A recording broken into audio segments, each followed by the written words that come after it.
Wonderful.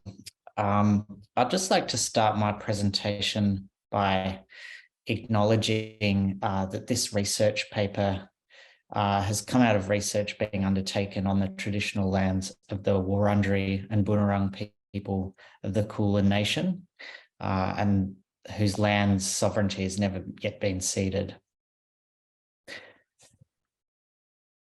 So it's a paper, it's come out of my research, part of my PhD, looking at soundscapes within literature, in particular soundscapes within Gothic literature.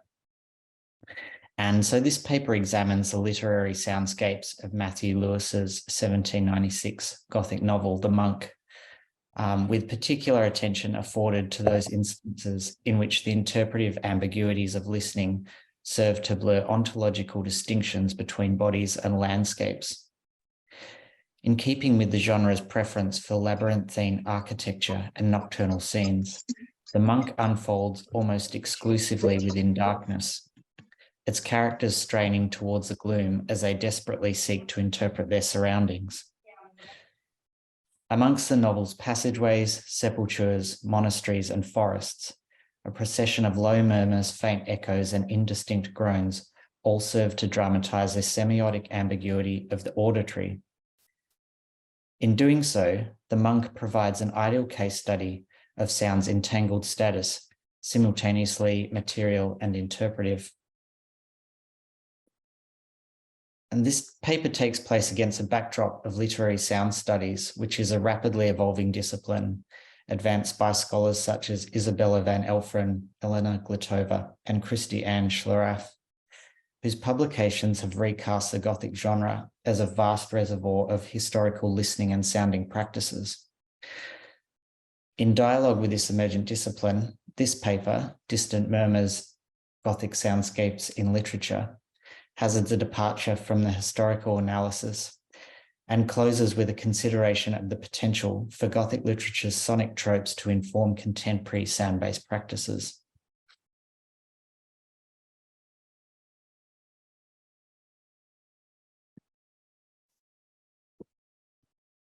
Within the gloomy landscapes and cloistered architecture of Gothic literature, it is often the simple act of listening that provides a source of both wonder and terror. Amongst the genre's ruins, graveyards, crypts, protagonists strain their ears towards the invisible menace of faint rustlings, distant murmurs, and muffled footsteps. Within such tropes, sound functions as a signifier of bodily presence, yet always a presence that is plagued by uncertainty. Is the creaking staircase merely caused by the wind, or has the castle's previous owner risen from the grave? Is the eerie cry heard in the night that of a bird or that of a wanderer? Such uncertainties are, of course, interpretive, but they are also closely linked to sound's material attributes, primarily its invisibility and transience. As Isabella van Elfren has articulated, sound suggests presence even when this presence is invisible or intangible, and is thus closely related to the ghostly. Moreover, sound is always on the move, crossing boundaries as it passes through locked doors, stone slabs, and heaped earth, where it commingles, muddies, and then ultimately vanishes. For all these reasons, sound's materiality is repeatedly dramatized within the Gothic genre as a means for blurring distinctions between presence and absence. However, perhaps where the Gothic genre disturbs us most is within those passages where we begin to sense that it is the very categories of presence and absence themselves that are impossible. In such moments of radical uncertainty, sound corrodes the ontological bedrock that guarantees these distinctions to begin with. From the outset, it should be acknowledged that the soundscapes of Gothic literature are rendered via the imagined listener, related to us, the readers, either through the embodied life of a character or through the omniscient flow of narration. To put this another way, these soundscapes are already always mediated through fictional consciousness. And this is certainly true of Matthew Lewis's novel, The Monk, a story told almost entirely via the personal recollections of its characters. Under such conditions, the possibility of a soundscape as a transcendental and autonomous thing in itself is denied. It follows that to explore these soundscapes, we must first direct our attention to a Gothic phenomenology of listening, a listening toward that is not only riddled with interpretive difficulties, such as those previously mentioned, but from the very beginning influenced by the accumulation of pre-inscribed fears, desires, and biases. This listening toward constitutes both a reversal and a challenge to the understanding of listening as a passive act, in which the subject merely registers their surroundings. The Gothic inverts this relationship between object and subject, whereby instead, listening is an active outward projection of the subject. Such listening operates along paths of contagion from the imaginary into the real, in which all manner of repressed content becomes manifest, rendering psychic shocks as tangible aesthetic experiences. To arrive at a more thorough understanding of the Gothic listening experience, we must forestall such content and repress it yet again, turning our attention further to those most basic conditions that enable this listening in the first place, and most notably to the Gothic's characteristic use of darkness. Such a prerequisite milieu can be both literal and metaphorical. In the former sense, Gothic tales such as The Monk have a strong preference for the nocturnal and the subterranean, environments in which seeing ends and listening begins. The genre's ubiquitous ruins, crypts, tunnels, coffins, pits, monasteries, prisons, castles, cellars, forests, and caves are all characterized by an absence of light, denying a visible horizon against which to orient oneself. Within these cloistered spaces, darkness extinguishes the preferential treatment afforded to vision and obstructs the optical distancing that renders objects and individuals as discrete and manageable. As a metaphor, darkness also reminds us of sound's immersive thickness. It provides what Elena Glitova has described as a tactile sensation, in which the listener becomes connected via a gloomy viscosity to a range of real and imagined horrors.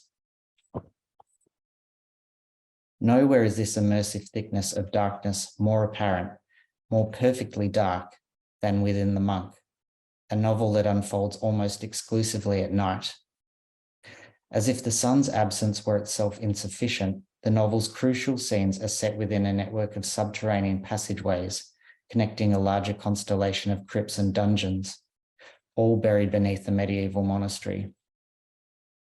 Within this setting, the novel's characters attune their ears towards the depths as they attempt to distinguish between those sounds imagined and those that are real. Like the sound of dripping water in the darkness of a ruin, as Juhani Palsama writes in The Eyes of the Skin, the act of listening structures and articulates the experience and understanding of space. Though what happens when this articulation of space is contaminated from the outset by the phantasmagorical projections of a listener? Under such conditions, the boundaries between bodies and landscapes, past and present, the real and the imaginary, are subsequently invalidated, giving way to an unclean alloy of psychic materialist disturbances. We can take, for example, the listening habit of the monk's main character, Ambrosio, where he listened. All was silent except at intervals where he caught the sound of Matilda's voice as it wound along the subterraneous passages and was re-echoed by the sepulchres' vaulted roofs. She was too great a distance for him to distinguish her words, and ere they reached him, they were deadened into a low murmur. He longed to penetrate into this mystery. And then soon after, profound darkness again surrounded him, and the silence of the night was only broken by the whirring of a bat as she flitted slowly past him. So in this example of Ambrosio's listening, the tomb's profound darkness leads to a hypersensitization to even the most delicate sounds. As he strains to hear, he no longer only passively registers the receding murmurs, but becomes an active participant in the production of the soundscape, imbuing its echoes with his own phantasmagorical projections.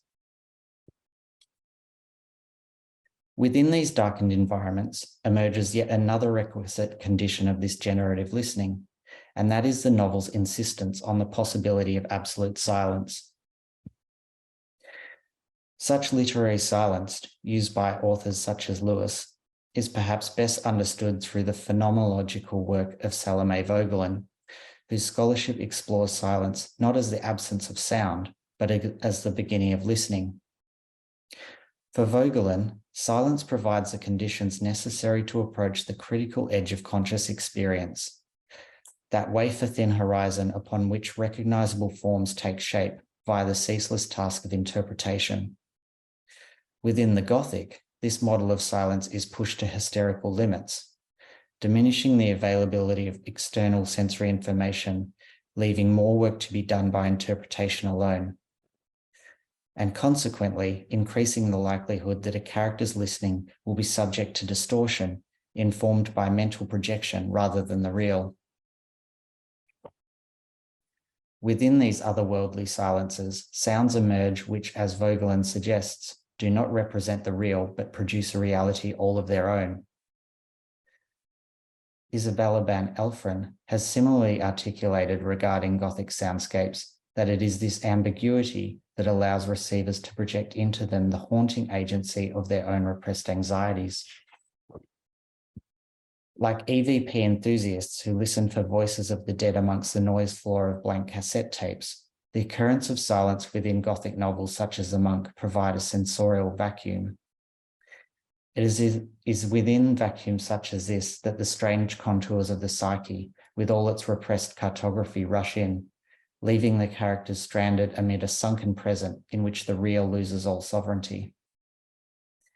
For the novel's unlucky nobleman, Alfonso del Vada, the clock in a neighbouring steeple struck 1. I listened to the mournful hollow sound and heard it die away in the wind. I felt a sudden chilliness spread over my body.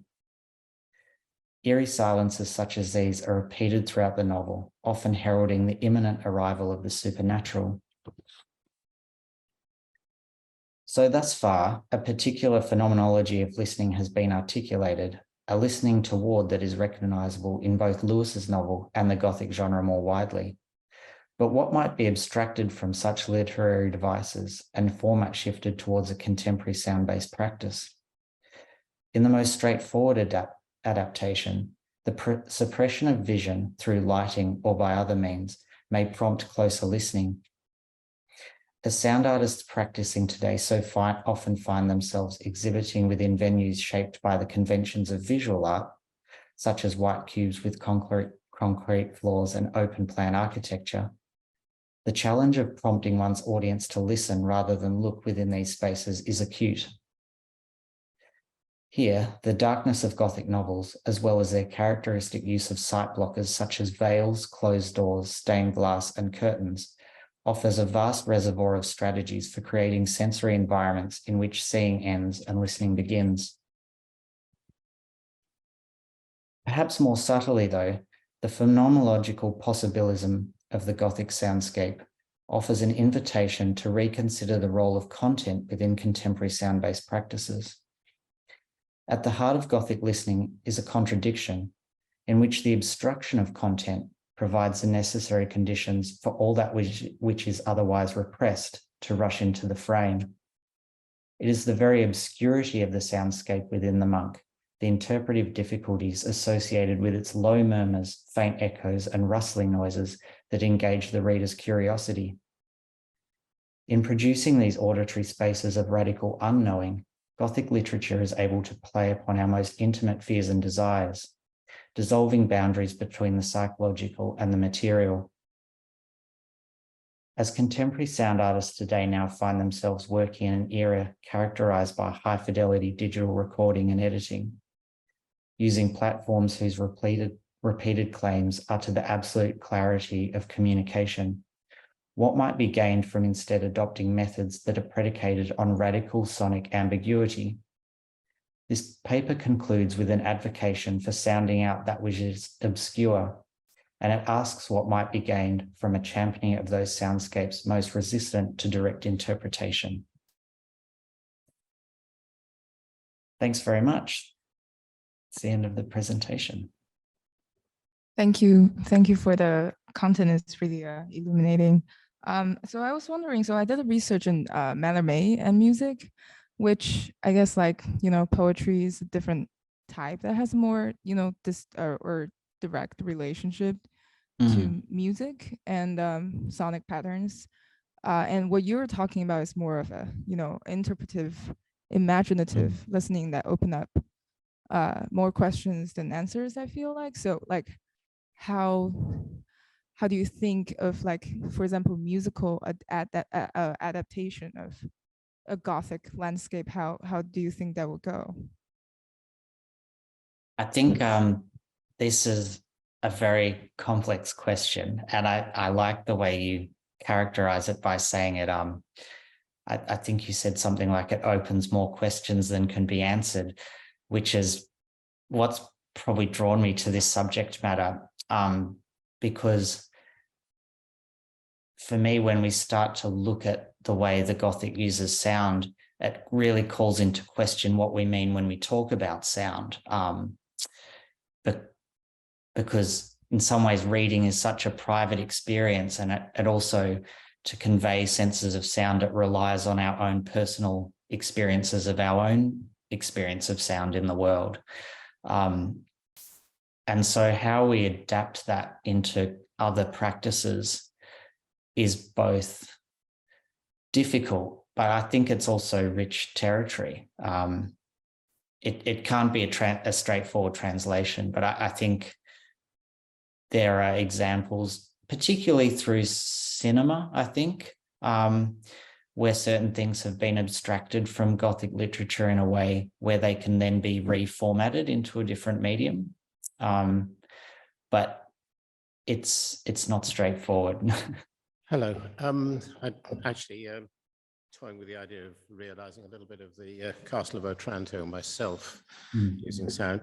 To what extent have there been radio drama adaptations of these works that you've been talking about? I'm sure the BBC's done many of them. I don't know about in your country.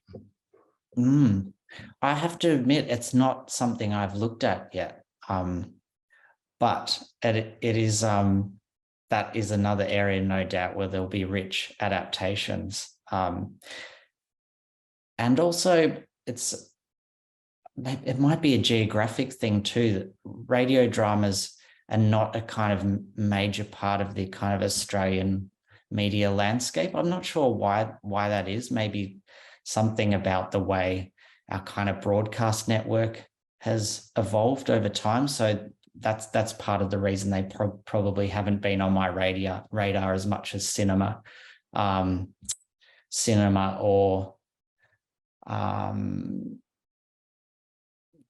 or even and kind of installation based works. Yeah. But thank you for the question. Yeah. Thank you so much for joining us from so far away at night as well. Yes. Well, thanks for having me. It's great to be here.